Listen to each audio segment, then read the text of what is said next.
আজকের ভিডিওটা বলতে পারো সেমিস্টারের রিভিউ। এক বছর হয়ে গেল সেমিস্টার সিস্টেম এসছে আমাদের একাদশ এবং দ্বাদশ শ্রেণীর জন্য। আনুষ্ঠানিকভাবে 2024-এ প্রথম প্রকাশ হলো সেমিস্টার সিস্টেম, সেটা একাদশ এবং দ্বাদশ শ্রেণীর জন্য। আমরা অনেকেই জানি যে প্রথম সেমিস্টার এবং দ্বিতীয় সেমিস্টার নিয়ে হয়েছে ক্লাস 11, তৃতীয় সেমিস্টার এবং চতুর্থ সেমিস্টার নিয়ে হয়েছে ক্লাস 12। সেমিস্টার বলতে কি শুধু এটুকুই বোঝায়, নাকি সেমিস্টারের মধ্যে আরো কিছু আছে? এক বছর হয়ে গেল প্রথম এবং দ্বিতীয় সেমিস্টার নিয়ে ক্লাস 11 পাশ করে গেল বেশ কিছু ছাত্রছাত্রী। এবার কি রিভিউ দেওয়ার পালা, এবার কি জানার পালা যে সেমিস্টার সিস্টেমটা আসলে কি, সেমিস্টারের গুরুত্ব কি। একদম ঠিক ধরেছো, সেই রিভিউ নিয়েই চলে এসেছি আজকের ভিডিওতে। তাহলে চলো শুরু করা যাক আজকের video. Welcome students, welcome to বায়োলেজ। সাথে আছি আমি তোমাদের প্রিয় এডুকেটর অয়ন স্যার। আজকের এই ভিডিওটাতে আমরা সেমিস্টার সিস্টেম সম্বন্ধে ডিটেলসে জানবো। একদম প্রথম জানি সেমিস্টার কি। সেমিস্টার মানে হচ্ছে ক্লাস 11 এবং ক্লাস 12, অর্থাৎ যেটা এক বছর আগে একটা সম্পূর্ণ বছর ধরে যা পড়াশোনা হতো সেটার অ্যানুয়াল পরীক্ষার উপর ভিত্তি করে হতো, সেই 11 এবং 12 তাকে ভাগ করা হয়েছে দুটো দুটো মোট 4টে সেমিস্টারে। অর্থাৎ অ্যানুয়াল পরীক্ষাটাকে দুটো ভাগে ভাগ করা হয়েছে, বা তুমি বলতেই পারো যে এইচএস পরীক্ষাটাকে দুটো ভাগে ভাগ করা হয়েছে। এটাই হচ্ছে সেমিস্টার, অর্থাৎ পাঠ্যক্রমকে হালকা করার জন্য সেমিস্টার সিস্টেম এসছে। এই সেমিস্টারে আমরা এবার দেখে নেব ঠিক কি ভাবে পরিকল্পনা করেছে আমাদের উচ্চ মাধ্যমিক পর্ষদ। চলো দেখে নেওয়া যাক। উচ্চ মাধ্যমিকের দুটো ক্লাস, একাদশ এবং দ্বাদশ। একাদশ শ্রেণীকে 1 এবং 2 এই দুটো সেমিস্টারে, এবং দ্বাদশ শ্রেণীকে 3 এবং 4 এই দুটো সেমিস্টারে উচ্চ মাধ্যমিক পর্ষদ থেকে ভাঙা হয়েছে। এখানে ওনারা কি করেছেন, সেমিস্টার 1 এবং সেমিস্টার 3 অর্থাৎ 11-এর প্রথম এবং 12-এর প্রথম সেমিস্টার তাকে এমসিকিউ প্যাটার্নে রেখেছে, এবং সেমিস্টার 2 এবং সেমিস্টার 4 অর্থাৎ 11-এর দ্বিতীয় পার্ট এবং 12-এর দ্বিতীয় পার্ট তাকে ডেসক্রিপটিভ অর্থাৎ বিস্তারিত রাখার চেষ্টা করা হয়েছে। এইভাবেই সিলেবাসের বোঝাকে ভাগ করে দেওয়া হয়েছে সারা বছর জুড়ে দুটো দুটো মোট 4টে সেমিস্টারের মাধ্যমে। পর্ষদের এই উদ্যোগ কিন্তু সম্পূর্ণ নতুন, এবং সেই উদ্যোগের ফলাফল আমরা দেখতে পাচ্ছি এক বছর পর। আমি যদি খুব অনেস্টলি রিভিউ করি তাহলে আমি দেখেছি, পার্সোনালিও দেখেছি, যে সেমিস্টার 1 এর রেজাল্ট সেমিস্টার 2 এর থেকে কিন্তু অনেক ভালো। তোমাদের জানতে ইচ্ছে হচ্ছে এর কারণ কি, বলবো, তার জন্য ভিডিওটা স্কিপ না করে পুরোটা দেখতে হবে। ঠিক এরপরে আমরা যে সব থেকে ইম্পর্টেন্ট জিনিসটা নিয়ে কথা বলবো সেটা হলো অ্যানুয়াল পরীক্ষা থেকে হঠাৎ করে যে সেমিস্টার চলে এলো, সেখানে সেমিস্টার অ্যাকচুয়ালি কতটা গুরুত্বপূর্ণ। চলো একদম কাটাছেড়া করা যাক সেমিস্টার সিস্টেম নিয়ে। দেখো, সেমিস্টারের মধ্যে প্রথম এবং তৃতীয় সেমিস্টার, যেটা সম্পূর্ণরূপে এমসিকিউ বা বহু নির্বাচন ধরনের উত্তর করা হয়েছে। আমরা যারা 11 এর আগে একটা বছর পড়িয়েছি তারা দেখেছি এই এমসিকিউটাকে কিন্তু একদম নর্মাল এমসিকিউ রাখা হয়নি। এটা কিন্তু এই সিলেবাসের একটা খুব গুরুত্বপূর্ণ অংশ। সেখানে যে ধরনের এমসিকিউ রাখা হয়েছে তার মধ্যে একটি ক্যাটাগরি হলো শূন্যস্থান পূরণ, অপর ক্যাটাগরি হলো সত্য মিথ্যা। এছাড়াও রয়েছে কেস বেসড কোশ্চেন, অ্যাসার্টশন, রিজনিং। এই ধরনের বহু বহু ইম্পর্টেন্ট জিনিসকে কিন্তু এমসিকিউতে স্থান দেওয়া হয়েছে।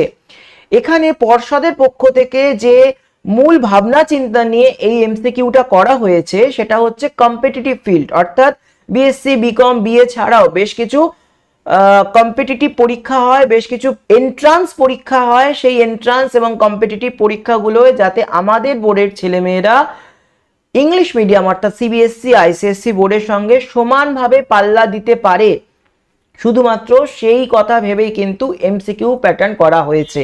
কিন্তু এই কিন্তুর উত্তর জানবো। এবার একটু দেখে নিই পরের দুটো সেমিস্টার, অর্থাৎ সেমিস্টার 2 এবং সেমিস্টার 4। সেমিস্টার 2 এবং সেমিস্টার 4-এ দেওয়া হচ্ছে কিন্তু সম্পূর্ণ বর্ণনামূলক প্রশ্ন।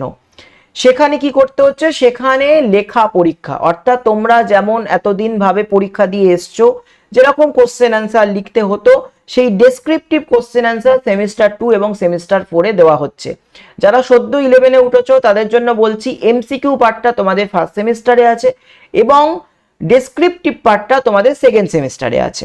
একইভাবে যারা 12-এ উঠেছো তাদের জন্য থার্ড সেমিস্টারের জন্য আছে এমসিকিউ পার্ট, এবং ফোর্থ সেমিস্টারের জন্য আছে ডেসক্রিপটিভ পার্ট।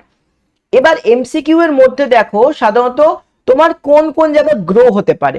যেমন তোমার ধারণা তৈরি হবে, শুধুমাত্র সিলেবাস নয়, সেই পাঠ্যক্রমের মধ্যে থাকা সমস্ত যে অংশ, সমস্ত যে পাঠ্য, সেই পাঠ্য নিয়ে তোমার কিন্তু কোনো কনফিউশন থাকবে না, সেখানে তোমার কনসেপ্ট তৈরি হচ্ছে। দ্বিতীয়ত, এখানে তোমাকে কিছু তথ্য মনে রাখতে হচ্ছে, কিছু সাল মনে রাখতে হতে পারে, কোনো সায়েন্টিস্টের নাম মনে রাখতে হতে পারে, এই ধরনের কোনো নাম মনে রাখতে হতে পারে, এই ধরনের কিছু তথ্য ভিত্তিক এখানে থাকছে। এছাড়া থাকছে প্রয়োগমূলক, অর্থাৎ তুমি যেটা শিখছো, যেমন বলেছিলাম একটু আগে কেস বেসড কোশ্চেন, তুমি যেটা শিখছো সেটার বাস্তব প্রয়োগ তুমি কিন্তু এমসিকিউ দিয়ে করতে পারছো। এবার যদি আমরা ডেসক্রিপটিভ দেখি, তাহলে দেখো দক্ষতামূলক। আমরা অনেকেই জানি একই বই পড়ি, একই কোচিংয়ে পড়ি, একই স্কুলে পড়ি, কিন্তু তা সত্ত্বেও আমরা কিন্তু একই নাম্বার পাই না। আমার বন্ধু আমার থেকে একটু বেশি পেতে পারে, বা আমার বন্ধুর থেকে আমিও একটু বেশি পেতে পারি। এখানে তোমার লেখার যে স্কিল অর্থাৎ দক্ষতা, সেটা বাড়ছে ডেসক্রিপটিভ পরীক্ষাতে। এছাড়া কি হচ্ছে, কণ্ঠস্থমূলক অর্থাৎ মুখস্থ। অনেক স্টুডেন্ট আছো যারা কিন্তু খুব ভালো মুখস্থ করতে পারো, তাদের জন্য এই ডেসক্রিপটিভ পরীক্ষাটা কিন্তু বেস্ট। এরপর কি হচ্ছে, ভাস্ট অর্থাৎ সুবৃহৎ।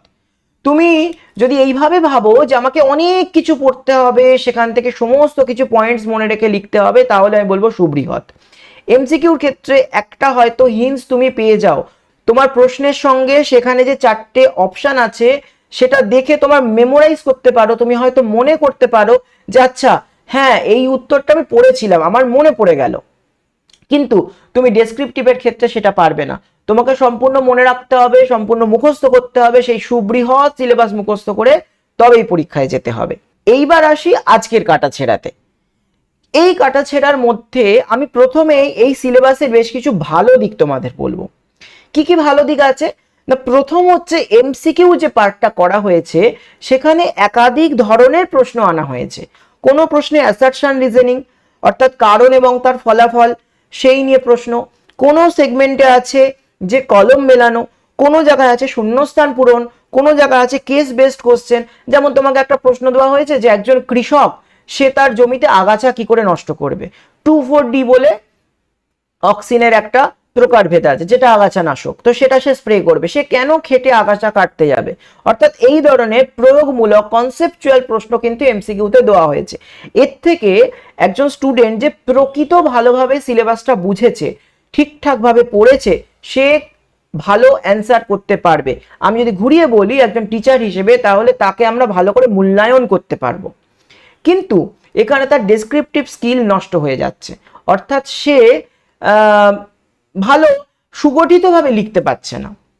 আবার যদি তুমি ডেসক্রিপটিভ পোর্শনে যাও, যেরকম 11-এ প্রথমে আমরা প্ল্যান্ট ফিজিওলজি এবং অ্যানিমেল ফিজিওলজি এই দুটো পেয়ে থাকি বায়োলজিতে, তো সেখানে কিন্তু তোমরা দেখবে যে সেই পোর্শনের এমসিকিউ তোমার রেডি হচ্ছে না। অর্থাৎ তুমি যদি কম্পিটিটিভ ফিল্ডের জন্য পরীক্ষা দাও, নিট, জেই, জেন পাস, যা এই ধরনের যে কম্পিটিটিভ ফিল্ডগুলো রয়েছে, সেখানে যদি তুমি পরীক্ষা দিতে যাও, তাহলে তুমি তোমার অর্ধেক সিলেবাস যেটা কম্পিটিটিভের জন্য রেডি করেছো ভায়া বোর্ড, এবং অর্ধেক সিলেবাস তোমাকে কিন্তু নিজেকে রেডি করতে হবে। তাহলে এখানে আমরা একটা ভালো পার্ট দেখলাম সিলেবাসের। আবার এই সিলেবাসের কিন্তু আমার মতে একটা ড্রব্যাকও রয়েছে, একটা প্রবলেমও রয়েছে। সেই প্রবলেমটা কিন্তু সিলেবাসটা তুমি যদি তোমার বোর্ডের জন্য পড়ো, তাহলে কিন্তু সেই প্রবলেমটা থেকে তুমি বেরোতে পারছো না।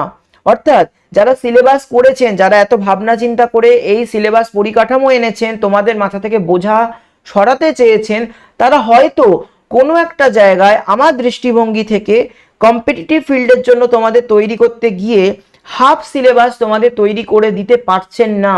কারণ যদি এই সিলেবাসটা এইভাবে তৈরি হতো যে ধরো তোমাদের 35 নাম্বারে একটা সেমিস্টার, ঠিক আছে, এটা ফার্স্ট সেমিস্টার হতে পারে, সেকেন্ড সেমিস্টার হতে পারে, থার্ড ফোর্থ হতে পারে, আর যেগুলো তোমাদের 40 নাম্বার আছে সেগুলো হচ্ছে সব নন প্র্যাকটিক্যাল, মানে সেখানে তোমার ম্যাথ আছে, বাংলা আছে, ইংলিশ আছে, এবং যারা আর্টসের স্টুডেন্ট আছো তোমাদের যেগুলো নন প্র্যাকটিক্যাল সাবজেক্ট সেগুলো আছে।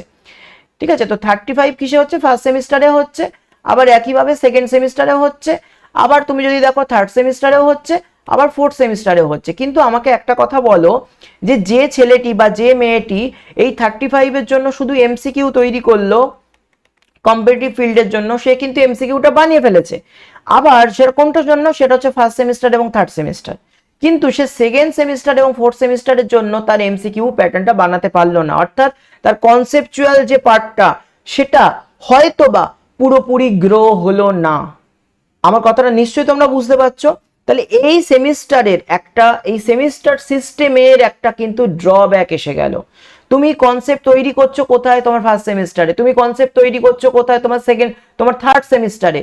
তথ্য ভিত্তিক কিছু প্রশ্ন, কিছু মেমোরাইজ করতে হয়, কোথায় করছো? ছোট ছোট ইনফরমেশন, শর্ট নোটস বানাচ্ছ কোথায়? ফার্স্ট সেমিস্টার, থার্ড সেমিস্টারে। তুমি তার প্রয়োগগুলো শিখছো, প্র্যাকটিস করছো কোথায়? ফার্স্ট সেমিস্টার, থার্ড সেমিস্টারে। কিন্তু তুমি গিয়ে কোথাও না কোথাও আটকে যাচ্ছ কখন? যখন তোমার ডেসক্রিপটিভ হয়ে যাচ্ছে। প্যারালালি তুমি যদি কম্পিটিটিভ ফিল্ডের বাইরে পড়তে চাও, এতক্ষণ আমরা কম্পিটিটিভ ফিল্ড নিয়ে কথা বলেছি, এবার যদি আমি কম্পিটিটিভ ফিল্ডের বাইরে পড়তে চাই এমন একটা স্টুডেন্টকে নিয়ে কথা বলি, তার যে ডেসক্রিপটিভ স্কিল, অর্থাৎ তার যে লেখা স্কিল, তার যে ডায়াগ্রাম দিয়ে বায়োলজির কোশ্চেনগুলো সাজানো স্কিল, সেটা কিন্তু সে শুধুমাত্র শিখতে পাচ্ছে সেকেন্ড সেমিস্টার এবং ফোর্থ সেমিস্টারে। তাহলে এর থেকে আমরা একটা জিনিস বুঝতে পারছি যে সিলেবাস পরিকাঠামোকে যেভাবে সাজানোর কথা ছিল হয়তোবা সেভাবে সাজানো যায়নি। যদি তুমি আমার কাছে বলো যে আচ্ছা স্যার আপনি যে বলছেন তো এই সিলেবাসটা কিভাবে সাজালে ভালো হতো, তাহলে আমি তোমাদের বলতাম প্রত্যেকটা সেমিস্টার অর্থাৎ ফার্স্ট টু ফোর্থ এই প্রত্যেকটা সেমিস্টারে দুটো করে সেগমেন্ট রাখা উচিত ছিল। একটি সেগমেন্ট সেটা সবসময় এমসিকিউ, তাতে তোমাদের পাস করতেই হবে, এবং আর একটা হচ্ছে ডেসক্রিপটিভ। এই দুটোতেই তোমাদের পাস করতেই হবে। তোমরা বলতেই পারো স্যার আমাদের এত কেন চাপ দিচ্ছেন, এক একটা সেমিস্টারে পাস করছি তা সেটাই তো অনেক, আবার আপনি বলছেন না এমসিকিউতেও পাস করতে হবে, ডেসক্রিপটিভেও পাস করতে হবে, এটা কি কথা হলো স্যার? না, তুমি হয়তো তোমার জায়গা থেকে অ্যাজ এ স্টুডেন্ট তুমি ঠিক বলছো, আমিও যদি তোমার জায়গাতেই থাকি আমিও কিন্তু একই কথা বলবো। কিন্তু আমার কথা হচ্ছে যে কারণে তুমি পড়াশোনা করছো, তুমি পাস করার জন্য পড়াশোনা করছো না, তুমি পড়াশোনা করছো পড়াশোনাটাকে হাতিয়ার করে ভবিষ্যতে কিছু একটা করতে, তাই তো? তাহলে সেটা যদি তোমার লক্ষ্য হয় তাহলে কিন্তু তোমার প্রত্যেকটা সেমিস্টারের জন্য এমসিকিউ পার্ট অর্থাৎ কনসেপচুয়াল পার্ট এবং ডেসক্রিপটিভ পার্ট এই দুটোই ভালো করে ফোকাস করে পড়তে হবে। আশা করি আজকের যে ছোট ভিডিওটা, শর্ট ভিডিওটা তোমাদের জন্য করলাম, এটা তোমাদের খুব কাজে লাগবে। এবং এই যে ভিডিওটার মাধ্যমে আমি তোমাদের একটা ছোট্ট বার্তা দিতে চাইলাম, সেটা হচ্ছে প্রতিটি সেমিস্টারের সিলেবাসকে খুঁটিয়ে পড়ো। খুঁটিয়ে পড়ার মানে কিন্তু এই নয় যে গোটা সেমিস্টারের যত কিছু ইনফরমেশন সব মুখস্থ করতে হবে, এটা কখনোই নয়। কিছুটা পোর্শন তোমার অবশ্যই মুখস্থ থাকে, তুমি যে সাবজেক্টই হয়ে থাকো না কেন কিছুটা পোর্শন মুখস্থ করতেই হয়, কিন্তু মেন ব্যাপার হলো কনসেপ্ট ক্লিয়ার। তুমি যদি নতুন অর্থাৎ 10 থেকে পাশ করে 11-এ ওঠো, তাহলে তুমি নতুন সেমিস্টারের মধ্যে পড়ছো, এর আগে সেমিস্টার সম্বন্ধে তুমি কিচ্ছু জানতে না, তাহলেও তোমাকে এই সেমিস্টারের আমি যেভাবে বললাম এভাবে পড়তে হবে। যদি তুমি ক্লাস 11 পাশ করে গিয়ে 12-এ উঠে থাকো, তুমি বুঝতে পেরেছো নিশ্চয়ই, আমারও অভিজ্ঞতা তোমার অভিজ্ঞতা এক, তোমার স্কুলে এবং আমার চেনাশোনা গণ্ডির মধ্যে যত স্টুডেন্ট ছিল তাদের ফার্স্ট সেমিস্টারের থেকে সেকেন্ড সেমিস্টারের রেজাল্ট কম্পারেটিভলি ম্যাক্সিমামের খারাপ হয়েছে। তুমি যদি স্কুলগুলোর কথা দেখো দেখবে যে সেকেন্ড সেমিস্টারে ফেল ক্যান্ডিডেটের সংখ্যা ফার্স্ট সেমিস্টারের থেকে বেশি। সেকেন্ড সেমিস্টারে কোনো ব্যাকলগ পেপার নেই, অর্থাৎ সাপ্লি পেপার নেই, সুতরাং তাদের এক কথায় বলতে গেলে তাদের কিন্তু ইয়ার লস। এটার কারণ কিন্তু এই এমসিকিউ প্যাটার্নের জন্য ছেলে মেয়েদের মধ্যে কোথাও একটা কিছু সংখ্যক ছেলে মেয়েদের মধ্যে একটা এমন অনীহা তৈরি হয়েছিল পড়াশোনার প্রতি যে এটা আমরা স্টেজ মেকআপ করে দেবো, এটা আমরা একেবারে ডাইরেক্ট গিয়ে পরীক্ষার হলে পেরে যাব। কিন্তু তারাই যখন পরীক্ষা দিতে এলো তারা তখন তাদের ভুলটা বুঝতে পারলো। এই ভুলটা দ্বিতীয়বার যেন না হয়, আর যারা নতুন সেমিস্টারে উঠছো তাদের যেন না হয়, সেটা দেখার দায়িত্ব আমার। আর সেই কারণেই আজকের এই বিশেষ ভিডিওটা বানানো। ঠিক আছে, ক্লিয়ার হলো পুরো কনসেপ্টটা? সেমিস্টার কি, সেমিস্টার কেন হয়েছে, সেমিস্টার থেকে আমাদের কি লাভ হচ্ছে নাকি আদৌ ক্ষতি হচ্ছে, আশা করি তোমাদের কাছে পুরোটা ক্লিয়ার। তাহলে আজকের ভিডিওটা আমরা এখানেই শেষ করছি, পরবর্তী ভিডিওতে দেখা হচ্ছে। ততক্ষণের জন্য সবাই খুব ভালো থাকো, পড়াশোনার মধ্যে থাকো। চলো টাটা।